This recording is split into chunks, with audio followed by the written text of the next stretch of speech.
aussi que cet ouvrage pourrait être l'évangile de Barnabé, un texte dans lequel Jésus citerait l'avènement du prophète Mahomet.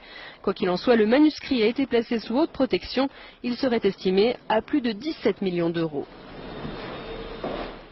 Cette Bible soutient que Jésus n'a pas été crucifié. Le Vatican est sidéré. Cette Bible a été découverte et gardée secrète en 2000 et contient l'évangile de Barnabé, un disciple du Christ, qui soutient que Jésus n'a pas été crucifié, qu'il n'était pas le Fils de Dieu, mais bien un prophète.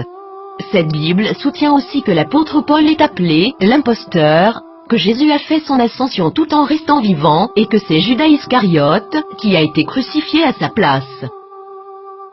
Authenticité selon les rapports, les experts et les autorités religieuses, à Téhéran, insistent sur le fait que le livre est un original. Il est écrit avec des lettres dorées, sur du cuir relié et il est écrit dans la langue araméenne, qui était la langue parlée par Jésus.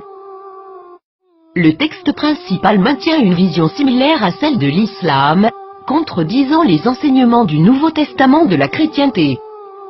Jésus a aussi prédit la venue du prophète Mahomet, qui a fondé l'islam, 700 ans plus tard.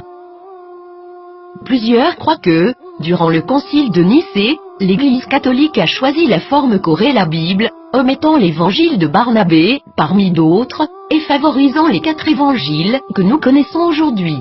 De nombreux textes bibliques ont commencé à faire surface depuis ce temps, incluant ceux de la Mère morte et les évangiles gnostiques, mais cette Bible semble tout particulièrement inquiéter le Vatican. Qu'est-ce que cela signifie pour les religions chrétiennes et ses adeptes?